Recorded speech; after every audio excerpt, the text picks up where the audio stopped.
Alors, l'histoire d'Haïti est une histoire épique. C'est une histoire que tout homme noir devrait connaître pour la bonne et simple raison. Pour la première fois, des Africains déportés dans le Nouveau Monde réduits en esclavage ont réussi à vaincre l'arrogance avec un seul slogan. Couper tête, bouler caille, qui signifie couper les têtes, brûler les maisons. Et ce slogan va se concrétiser le 18 novembre 1803 à Vertières, où l'armée africaine de déportation va vaincre l'armée la plus grande du monde, celle de Napoléon Bonaparte, conduite par le général Donatien Vimeur, vicomte de Rochambeau, qu'on appelle vulgairement Rochambeau, mais en fait c'était Donatien de Vimeur. Et cet homme qui avait eu la prétention d'écraser la mouche se fera expulser manu militari d'Haïti. Donc c'est une histoire qui est belle, c'est une histoire épique que nous devons étudier. Et il est nécessaire de faire des exposés sur Haïti, parce que si les gens étudiaient cette histoire, je pense que les Haïtiens gagneraient en respectabilité. Mais justement, pourquoi nous, Caribéens, nous avons une méconnaissance de l'histoire d'Haïti? C'est tout simplement parce que Haïti a montré le chemin de la dignité et de la liberté. Et donc, on a voulu faire d'Haïti une vitrine de pauvreté effrayante. Puisque aujourd'hui, lorsqu'on parle d'Haïti, on fait référence à la pauvreté, mais on oublie que Haïti a été la colonie française la plus prospère de la Caraïbe. À elle seule, elle procurait plus des 3/4 de la production sucrière. Ce sont là des choses qu'on doit savoir, d'autant plus que la métropole française considérait Haïti comme la perle des Antilles. Mais comment expliquer que ce bout de terre africaine dans l'océan est devenu subitement une vitrine de pauvreté effrayante? Et là, je pense qu'il est nécessaire d'en parler avec des images à l'appui, parce que c'est à Saint-Domingue, parce que lorsqu'on parle de la révolution haïtienne, c'est une faute. Il s'agit de la révolution de Saint-Domingue, puisque Haïti n'existe qu'à partir du 1er janvier 1804. Radio, c'est encore? Donc Haïti n'existe qu'à partir du 1er janvier 1804. Avant, donc, c'était la révolution de Saint-Domingue qui commence dans la nuit du 13 au 14 août 1791, où pour la première fois, des Africains vont créer une coalition dans le Nouveau Monde pour vaincre l'arrogance. Et ce jour-là, les Africains étaient, je parle bien des Africains parce qu'il s'agissait des hommes qui ont été déportés d'Afrique, qui parlaient encore des langues africaines et qui pratiquaient des cultes africains. On pourrait citer notamment Makandal qui a été capturé au Congo. On pourrait citer Biassou qui était également congolais. Mais ça a été une coalition. En fait, la cérémonie dite du bois caïman est considérée comme un pré-congrès panafricain. Ce que les gens ne savent pas dans la Caraïbe, d'ailleurs, il y a un problème de connexion, puisqu'il n'y a pas assez de bateaux pour faire cette connexion. Et si je pense qu'il y avait cette possibilité de se rendre dans différentes îles, le mépris des Haïtiens serait tombé à l'eau. Puisque la Guadeloupe a connu une période de liberté entre 1794 et 1802, mais c'est grâce justement aux Haïtiens. Une année auparavant, les Haïtiens se sont affranchis. Parce que souvent on dit qu'on a libéré les esclaves en Haïti. Les Haïtiens n'ont jamais été libérés. Ils se sont affranchis tout seuls avec la machette. Donc voilà pourquoi Non, mais les Haïtiens sont les premiers Africains déportés dans la Caraïbe qui ont brisé les chaînes de l'oppression. Nous devons savoir que Haïti a eu pour vocation de libérer toutes les nations opprimées. Ce qu'on ne dit pas assez souvent, lorsque la Grèce a été dominée par les Ottomans, au milieu du 19e siècle, ce sont les Haïtiens, sous la présidence de Jean-Pierre Boyer, qui ont libéré la Grèce. Et ce sont des choses qui n'apparaissent pas dans les manuels scolaires. Une autre information inédite, c'est grâce à la voix d'Haïti que l'État d'Israël a été créé en 1948. Donc ça, ce sont des choses que les gens doivent savoir. Haïti a été le pays le plus démocratique du monde, puisque toute personne qui arrivait sur le sol haïtien était considérée comme nègre. Donc tous les opprimés de la planète trouvaient refuge en Haïti. Et ce pays est devenu aujourd'hui une vitrine effrayante de la pauvreté. Je suis obligé d'insister sur le mot de vitrine parce qu'il a subi un blocus qu'aucune nation n'avait subi. Imaginez-vous qu'une petite île comme Haïti a été victime du syndicat des empires coloniaux qui était constitué du Danemark, de la France, de l'Espagne, de l'Angleterre, des États-Unis d'Amérique, de la Hollande, de la Suède, parce que toutes ces nations ne voulait pas voir une nation indépendante nègre. Et souvent on dit de Haïti que ça a été la première république nègre. Non, Haïti n'a jamais été une première république nègre, ça a été un empire africain reconstitué puisque l'empereur Jean-Jacques Dessalines va se faire couronner empereur Jacques Ier. Donc c'est la noblesse africaine. Attends. Ben, en tout cas, il y a beaucoup de choses à dire sur Haïti. Haïti est un modèle de fierté et de dignité. Ce sont les Haïtiens qui ont montré à la race noire tout entière ce que c'est que la dignité. Pour la bonne et simple raison, c'est en 93 ans après la révolution de Saint-Domingue, celle-ci va inspirer les Éthiopiens qui vont être conseillés par un digne fils d'Haïti du nom de Benito Sylvain, qui sera élevé au titre de jazz match par l'empereur Ménélique II. Lorsqu'on parle de la bataille d'Adoua, ce qu'on oublie de mentionner, c'est que l'empereur Ménélique II, qui a mis fin à l'impérialisme sur le continent africain, en tout cas c'est lui qui a signé l'acte de décès de l'impérialisme sur le continent africain le 1er mars 1896, 93 ans après la révolution de Saint-Domingue, eh c'est un Haïtien du nom de Benito Sylvain qui le conseille. Donc ce sont des choses à savoir et à intégrer. Je souffre de voir que les Haïtiens sont la risée du monde dans la Caraïbe, alors qu'ils sont ceux qui nous ont montré la voie de la rédemption. Donc respect, big respect à Haïti. En tout cas, je me sens haïtien. Moi aussi. Alors pourquoi justement nous tout près comme ça d'Haïti, on a cette méconnaissance de l'histoire? C'est tout simplement parce qu'on a isolé la Guadeloupe et la Martinique pour ne pas que l'exemple d'Haïti fasse tache d'huile dans la Caraïbe.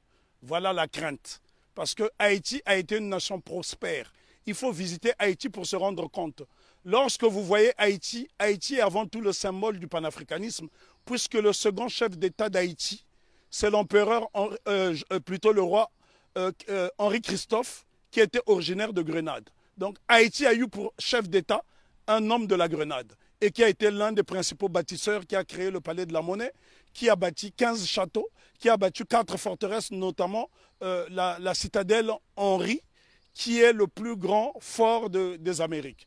Et ce bâtiment est tellement beau qu'il faut le voir depuis le ciel pour en apprécier, l'ouvrage d'art que c'est. Parce que n'oubliez pas que 2 édifices essentiellement ont défié le temps.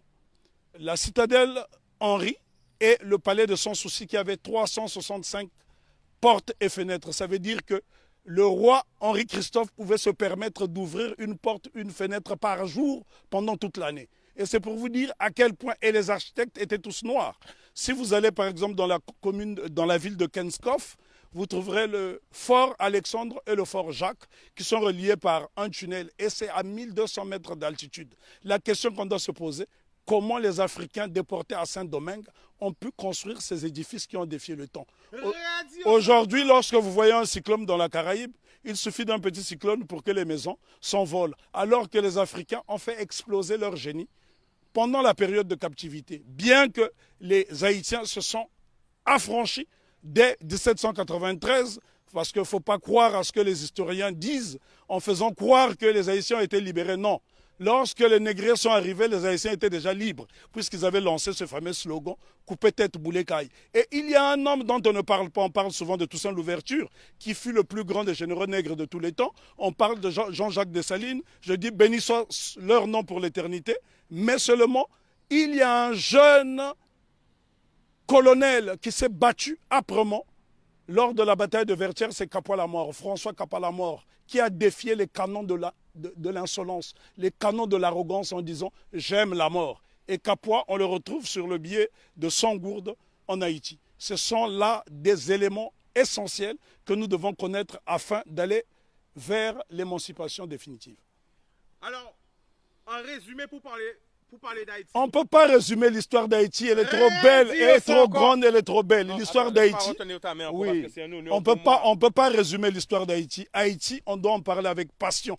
Moi, je suis né sur le continent africain, mais je suis né au Congo, mais ce sont les Haïtiens qui m'ont montré le chemin de la liberté, parce que lorsque le Congo, aujourd'hui dit démocratique, accède à l'indépendance le 30 juin 1960, la Belgique tente de saboter l'indépendance de cette jeune nation. Et ce sont les Haïtiens qui vont venir par souci de panafricanisme aider le Premier ministre Patrice Lumumba qui malheureusement sera assassiné 6 mois plus tard. Ce sont les Haïtiens qui ont brisé le blocus de la France en Guinée. Ce sont les Haïtiens qui ont bloqué le blocus de la Belgique en République démocratique du Congo. Donc nous sommes redevables tous en Haïti. Parce que lorsque je parle d'Haïti, je suis dans un temps second. Je suis en transe. On ne peut pas parler d'Haïti de façon légère parce que cette révolution est la première depuis que nous avons perdu l'initiative historique. C'est la première qui est victorieuse parce qu'il y a eu des révolutions aux États-Unis. Il y en a eu au Brésil, notamment avec la création du Quilombo de Palmarès au Brésil avec Zumbi. Mais sauf que toutes ces révolutions dans la Caraïbe ont été étouffées. Si vous allez par exemple en Antigua, vous avez un village qui s'appelle Liberté, où les Africains se sont affranchis très tôt. Mais toutes ces tentatives de souveraineté n'ont pas été concrétisées. Donc ce sont les Haïtiens qui vont pérenniser. N'oublions pas que Haïti sera envahi pendant 29 ans par les États-Unis d'Amérique pour punir cette nation d'avoir vaincu les Blancs. C'est Haïti qui a libéré l'Amérique latine avec Simon Bolivar. Et encore, lorsqu'on dit que c'est Haïti qui a libéré, ce n'est qu'une partie d'Haïti, puisqu'à cette époque, Haïti était divisé en deux. Il y avait Haïti du Nord, qui était un royaume dirigé par le roi Henri Christophe, et il y avait le Sud, la République du Sud d'Haïti, qui était dirigée par Alexandre Pétion. Et ce bout de terre d'Haïti du Sud va donc donner des soldats, de l'argent à Simon Bolivar pour aller libérer une bonne partie de l'Amérique latine. Si vous observez les drapeaux de l'Équateur, du Venezuela, de la Colombie, vous trouverez des armoiries similaires, même les couleurs, à celles du drapeau d'Haïti. Donc c'est très important pour nous d'étudier Haïti parce que Haïti, c'est le symbole de notre fierté. Et les gens dans la Caraïbe doivent intégrer cette notion. Si les Haïtiens n'avait pas lancé ce slogan coupé tête boulet caille qui a fait trembler le monde entier, ben, probablement que l'abolition de l'esclavage aurait eu lieu peut-être plus tardivement. Est-ce que tu peux nous donner des exemples de pays? Parce que là, on est en direct. L'exemple que je peux vous donner. Quel pays a été aidé par Haïti? Le Congo, pays dont je suis originaire, la République démocratique du Congo a été aidée par Haïti parce qu'en 80 ans de colonisation belge, les Belges n'ont même pas été fichus de former une dactylographe. Et la première dactylographe qui va dactylographier le discours de Lumumba, c'est Suzanne Peck, qui est la mère de Raoul Peck. Donc Haïti est au cœur de notre émancipation. Haïti a aidé l'Éthiopie, Haïti a aidé la Grèce de se libérer. Là, je vous parle de l'Europe. Haïti a aidé la Guinée. Haïti a toujours été au cœur de notre lutte. L'exemple le plus simple, lorsque vous arrivez à Cuba, sur les bords du Malecón, vous trouverez un grand monument qui est dédié à Antonio Maceo. Très peu de gens connaissent ce héros qu'on appelait à l'époque le Tito de bronze. Lui-même qui est le véritable père de l'indépendance de Cuba. On vous parle souvent de José Marti, mais en vérité le père de l'indépendance de Cuba, celui qui a lancé les hostilités contre les Espagnols, c'est Antonio Maceo. Lui-même a été formé en Haïti. Donc Haïti, si vous allez à Cuba, les Haïtiens sont très respectés. Il y a des localités entières où on trouve des Haïtiens. Il n'y a que dans la Caraïbe francophone où on voit ce mépris. La raison est que Haïti a vaincu le maître. Et quand on a vaincu le maître, les serviteurs finissent par avoir la haine de celui qui a vaincu le maître. Parce qu'on ne peut pas comprendre que les Haïtiens et les Guadeloupéens ont le même patrimoine génétique et que ces mêmes frères et sœurs de cette partie de la Caraïbe puissent avoir du mépris pour les Haïtiens. Les Haïtiens sont ceux-là qui incarnent la noblesse. Lorsqu'on parle de la pyramide, ceux qui sont au sommet de la pyramide, ce sont les Haïtiens et puis les Éthiopiens parce qu'ils ont été des nations invincibles. Imaginez-vous que les Haïtiens ont combattu une armée motorisée rien qu'avec des armes rudimentaires. Au point où Maitland, gouverneur britannique de la Jamaïque, viendra supplier Toussaint Louverture de lui remettre un bateau. Haïti avait l'une des armées les plus puissantes d'Amérique. Et c'est un Haïtien du nom de Jean-Baptiste Pointe du Sable qui crée la ville de Chicago, qui est l'une des plus grandes villes des États-Unis d'Amérique. Donc Jean-Baptiste Pointe du Sable, un nègre d'Haïti. Et lorsque vous arrivez dans la ville de Chicago, vous trouverez son buste à l'entrée de la ville. Si les Américains reconnaissent les Haïtiens comme étant des précurseurs, et d'ailleurs, je voudrais ici ajouter une information que la plupart des gens ignorent. Si la Louisiane a été vendue aux États-Unis d'Amérique, ce n'est que la conséquence de la bataille de Vertières. Parce que Napoléon Bonaparte avait peur qu'il y ait une contagion en Louisiane. Voilà pourquoi la Louisiane sera vendue aux États-Unis d'Amérique, ce qui lui permettra de doubler sa superficie. Donc ce sont les Haïtiens qui ont permis aux États-Unis d'Amérique d'avoir une grande superficie. Et on ne remerciera jamais assez Haïti d'incarner cette résistance. Pourquoi Haïti est-on détesté? Pourquoi les Haïtiens sont haïs par les siens? Pour la bonne et simple raison que cette nation incarne l'Afrique dans la Caraïbe. Or, que lorsque les négriers déportent les Africains ici dans le Nouveau Monde, le but c'est de les désafricaniser. Et Haïti s'affirme et affirme son africanité à travers le vaudou, qui est un culte africain. Ils ont dit bye bye à la Vierge Marie et ils ont célébré les orishas, ils ont célébré toutes sortes de divinités africaines parce que dans le vaudou haïtien, vous trouverez des dignités Congo qui proviennent du Kingunza et bien d'autres cultes. Donc Haïti, c'est l'incarnation de l'Afrique dans la Caraïbe. Et l'Afrique a été tellement diabolisée qu'en tant que fils d'Afrique, je suis obligé de venir dans la Caraïbe justement pour lui faire la toilette. Le 1er janvier 1804, date de la célébration de l'indépendance de Haïti, il y a un événement qu'on devrait associer à cette date. C'est la fête de la soupe. La soupe de l'indépendance. Qu'est-ce que la soupe de l'indépendance? Haïti fait face à un blocus décidé par le syndicat des empires coloniaux. L'impératrice Marie-Claire Bonheur Félicité, femme de Jean-Jacques Dessalines, décide de créer la soupe de l'indépendance avec des ingrédients dont elle détenait seul le secret. Ces ingrédients permettaient aux Haïtiens qui, pendant la période de famine, de résister et de ne pas perdre des calories. Donc ça, ce sont des choses à savoir. Il y a un savoir scientifique en Haïti qui étonne encore le monde. C'est en Haïti que les Africains ont produit les plus beaux édifices depuis la chute de l'Égypte. Je répète, c'est sur la terre sacrée d'Haïti que les Africains ont réalisé les plus beaux édifices depuis la chute de l'Égypte. Pourquoi nous a formaté, je dirais plutôt, à avoir peur du vaudou? Pour la bonne et simple raison, parce que les cultes africains ne sont pas prosélytes.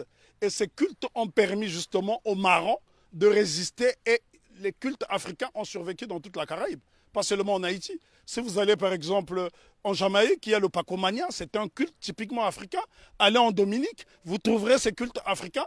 Le problème est que les gens ne s'intéressent pas à ces cultes. Lorsque vous voyez par exemple le Grappa à Congo qui sera célébré après-demain à Cap-Esther par la famille Massembo, ce sont des postes de résistance africaine dans la Caraïbe. Et dire simplement à mes frères et sœurs de la Caraïbe que n'ayez pas peur d'Haïti, faites-en une source parce que l'eau qui provient de la source haïtienne est intarissable et cette eau est tellement limpide qu'elle nous permettra d'avoir une vision claire et nette. Nous ne pouvons pas juger Haïti à travers des lunettes du négrier. Sinon, on finira par avoir un regard étriqué. Jugeons Haïti à travers nos propres lunettes. Voilà pourquoi Marcus Garvey disait « Si le nègre ne prend pas garde à lui, il boira tous les poisons de la civilisation moderne et il en mourra. Vive Haïti !» Je tiens à signaler que j'ai la particularité de faire des conférences sur l'Afrique gratuitement dans la Caraïbe parce que mon but justement, c'est de raconter la version du gibier qui n'a jamais été racontée. Parce que pendant 400 ans, vous avez eu droit à la version du chasseur. Et les Africains disent dans un proverbe très éloquent, tant que les lions n'auront pas leurs propres historiens, les histoires de chasse seront toujours à la gloire du chasseur. Donc je suis là en tant que gibier pour vous apporter la version solide de l'Afrique.